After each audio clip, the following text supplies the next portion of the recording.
Letters to the Sea. In a quiet coastal village tucked between green hills and the endless blue of the ocean, lived a young woman named Elena. She worked in a small bookshop owned by her grandmother, a charming place that smelled of old pages and sea salt. Every morning, she would open the shutters, let the sea breeze sweep in, and watch the waves roll toward the shore. Though Elena loved her life, there was a loneliness inside her she couldn't quite explain. She would write letters, love letters to a man who did not yet exist. She called him the man of the sea and slipped each letter into a bottle, casting it into the ocean. "Come find me," she wrote once, "if you're real. If you're dreaming of me the way I dream of you." On the other side of the world, in a bustling port city, Liam, a young marine biologist, was boarding a research ship bound for the Pacific. He had spent most of his life studying the ocean's depths, its mysteries, its beauty, but never its messages. One early morning, while diving near a coral reef, Liam found something unusual, a green glass bottle nestled between two rocks. Inside was a letter, faded but legible. It was signed simply, Elena. Intrigued, Liam read the letter again and again. Her words felt familiar, like an echo from his own heart. Over the next months, he found 2 more bottles. Each carried words more heartfelt than the last, each one tugging him toward her, though he didn't know who, or where, she was. He began writing back. Liam sent his first reply the way she had, in a bottle, dropped into the ocean. Then another. Months passed. One day, Elena found a bottle washed up on the sand. She read the letter with trembling hands. It was him. He was real. They began writing through the sea. Letter by letter, they fell in love. He told her about his voyages and the stars reflected in the waves. She told him about the bookstore and how the ocean whispered her name some nights. They signed their names with more certainty each time, Liam and Elena. But they had never seen each other. That changed one autumn evening, when a storm tossed Liam's research ship closer to Elena's coastline. The crew docked near her village for supplies and repairs. As fate would have it, Liam walked into the same bookstore where Elena worked.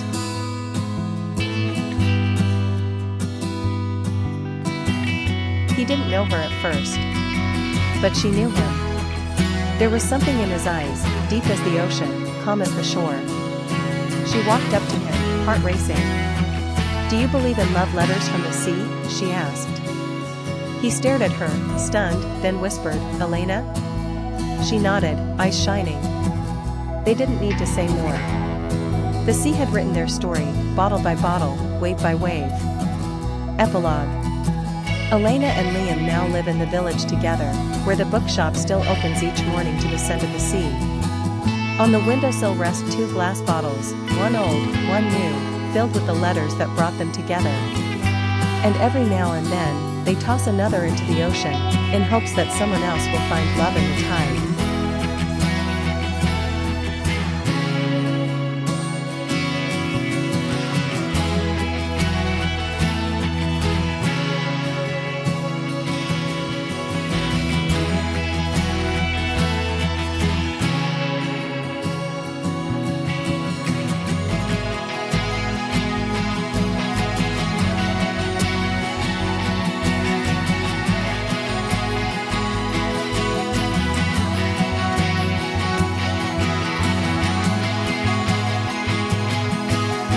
The sound of falling leaves. Autumn had always been Leona's favorite season.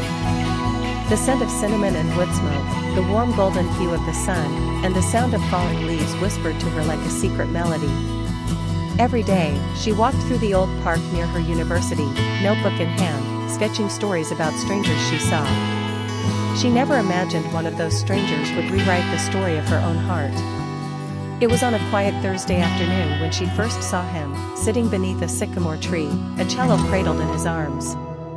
The notes he played seemed to dance with the wind. It was melancholic, gentle, and full of longing. Leona stopped walking, enchanted. The man had dark, tousled hair and eyes that looked like they'd seen too much for someone his age. She didn't approach him that day. But the next day, he was there again. And the day after. For an entire week, they shared the same space without exchanging a single word, only music and silence. On the seventh day, he looked up. "You come here a lot," he said. Leona smiled shyly. "So do you." He introduced himself as Elias, a graduate student in music.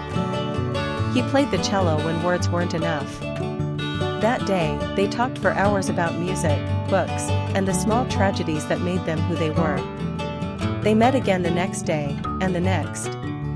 Their bond grew not with grand gestures but quiet constancy, cups of coffee, rainy day walks, late night texts filled with poems. As autumn deepened, so did their feelings. One rainy evening, under a shared umbrella, Leona whispered, "Do you think this is real? Or are we just an autumn story?" Elias looked into her eyes. "If this is just a season, it's the only one I want to live in forever." They kissed, and it felt like the wind paused to watch.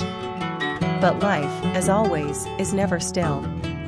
Elias received news that he had been offered a once-in-a-lifetime fellowship to study music in Vienna. He told Leona the night before his flight, his voice filled with guilt and hope. "I want to stay," he said, "but I have to go." Leona held his hand tightly. "Then go. But promise me this isn't goodbye." They wrote letters. Long, emotional, honest letters, about loneliness, about growth, about love that survives time and distance. Months passed. Then years. They both changed, but their words remained a bridge. 3 years later, under the same sycamore tree, a cello played once more. Leona, now a published writer, sat waiting with trembling hands. Elias walked up behind her, his cello slung over his back. "Still writing strangers' stories?" Leona stood up, tears in her eyes. "Only one. And I never finished it."